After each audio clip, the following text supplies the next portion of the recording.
Hi everyone, आज बात करते हैं इमरजेंसी फंड्स की। तो this is a basic in personal finance, है ना। तो इमरजेंसी फंड क्यों होना चाहिए, है ना। बहुत बार हमारा ऐसा होता है कि हमारी मंथली सैलरी आती है एंड फिर वो सारी सारी खर्चे हो जाती है ना। तो हम ऐसा कुछ सेव करने का प्लान नहीं करते यार। जितनी सैलरी आ रही है सारी ईएमआई में कट रही है, मंथली खर्चे में जा रही है, और मंथ एंड में हमको फिर ये होता है कि अरे यार पैसे खत्म हो गए, तो वे wait for next month salary. ऐसा बहुत बार होता है ना।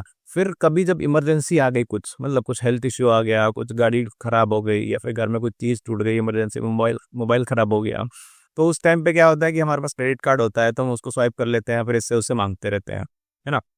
तो this is the most common problem जो बहुत लोग फेस करते हैं। और एसआईपी होती है म्यूचुअल फंड में, वो तो निकाल नहीं सकते क्योंकि मार्केट अभी नीचे है। तो इस सिचुएशन में क्या करना चाहिए? तो इमरजेंसी फंड एक बहुत ही काम की चीज़ है इस सिचुएशन में। तो हर एक के पास इमरजेंसी फंड तो होना ही चाहिए। कुछ ऐसा बैकअप होना चाहिए, जब भी लाइफ में कुछ ऐसी सिचुएशन आ जाती है कि जब हमको पैसे की ज़रूरत पड़े, तब हम इमरजेंसी फंड को टैप कर सकते हैं, है ना। और कितना इमरजेंसी फंड हम सेव करें? तो जनरल एक थंब रूल होता है 1 to 6 मंथ तक का सेविंग का, ठीक है। तो आइडियली तो 6 मंथ्स का होता है, 3 to 6 मंथ्स, ठीक है। अ, और ये नॉर्मल जॉब वाले लोगों के लिए कि आपकी जॉब कितनी सेफ है, क्या है, उसके अकॉर्डिंगली मोटा मोटा जिसकी जॉब सेफ नहीं है, अनसेफ है, रिस्क है, तो उसको एटलीस्ट 6 महीने तक का प्लान करना चाहिए। और बहुत हस्बैंड वाइफ वर्किंग है तो एटलीस्ट 3 महीने का भी रख सकते हैं। पर रिकमेंडेड है कि ये 6 महीने का रखो तो ज़्यादा बेहतर है।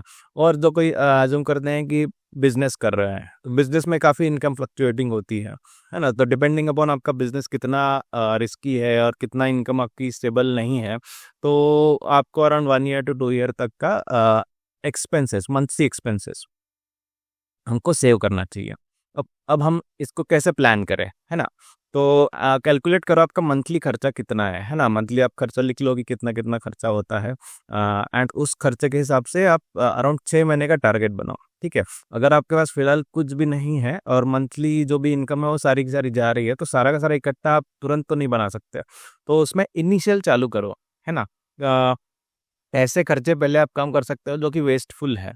मतलब कोई आपने सब्सक्रिप्शन ले लिया जो यूज़ नहीं कर रहे हैं, अननेसेसरी लग्जरी वाले स्पेंडिंग्स हैं, तो वो स्पेंडिंग से आप निकालो एंड एटलीस्ट इनिशियल टारगेट करो अ, कि कम से कम 1 महीने का तो पहले कम से कम बना लो, टू बिगिन विथ, ठीक है।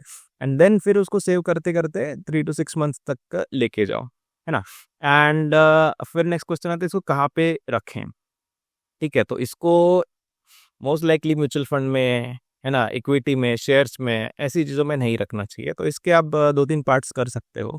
तो इसको आप सेविंग अकाउंट रख सकते हो, एक अलग बैंक अकाउंट है जो कि सेविंग है ना। हमको ये अमाउंट का गोल ये नहीं है कि ये बहुत ही ग्रो करे, ज़्यादा से ज़्यादा इंटरेस्ट रेट लाए, या फिर बहुत इससे प्रॉफिट हो। ये इस अमाउंट का गोल नहीं है। इस अमाउंट का जो गोल है, इस अमाउंट को जो हमने टास्क दिया है कि जब भी मेरे लाइफ में कुछ प्रॉब्लम आती है, तो ये अमाउंट मेरे पास रहना चाहिए, ईज़िली एक्सेसिबल होना चाहिए, मतलब तुरंत निकाल सकता हूँ ऐसा, या फिर हार्डली 1-2 दिन में निकाल सकता हूँ, इस तरह से होना चाहिए।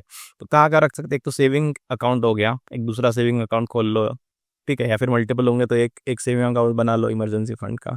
दूसरा है लिक्विड फंड में रख सकते हो, है ना। कुछ पार्ट जो सेविंग अकाउंट में रखा है वो तुरंत आप कभी भी निकाल सकते हो जब भी ज़रूरत पड़ जाए, ठीक है। दूसरा है आपने लिक्विड फंड में रखा, लिक्विड फंड में क्या है, आपको 2 दिन लगते हैं अराउंड आने के लिए। तो पहला, जब भी इमरजेंसी फंड आ गया तो सेविंग से आपने निकाल लिया, और कुछ 2-3 दिन बाद भी चल जाएगा, ऐसा पैसा हमको चाहिए है, तो हम फिर लिक्विड फंड को टैप इन कर सकते हैं। उसके बाद थोड़ा-सा एफडी में रख सकते हैं, बहुत ही इमरजेंसी आ गई है तो हम एफडी को ब्रेक करके वो भी पैसा ले सकते हैं। तो ये 3 जगह पे हम पार्क कर सकते हैं। कब यूज़ करना चाहिए? बहुत लोग तो ऐसा यूज़ करते हैं कि यार कुछ भी, चलो ट्रिप पे जाना है, इमरजेंसी फंड यूज़ कर लिया, कुछ नई चीज़ खरीदनी है, इमरजेंसी फंड यूज़ कर लिया, है ना? किसी-किसी को देखा ही नहीं जाता पैसा, कि हमारे पास इतना सारा पैसा पड़ा है इमरजेंसी फंड में, चलो कुछ ले लेते हैं। तो ऐसा ये जो फंड है इसको हम प्रोटेक्ट भी करते आना चाहिए कि सिली-सिली रीज़न के लिए इसको खर्चा नहीं करना है ना? जब इमरजेंसी आ जाए, कुछ बहुत ही अड़चन आ गई है, अपार्ट फ्रॉम दो जो भी रेगुलर खर्चे होते हैं, तब इसको यूज़ करना चाहिए, और ये होना ही चाहिए, अदरवाइज़ फिर हम डेब्ट में पड़ जाएँगे। तो this is the first step, and सबको इमरजेंसी फंड बिल्डअप ही करना चाहिए। तो hope you like this video. Thank you for watching, like and subscribe, bye bye.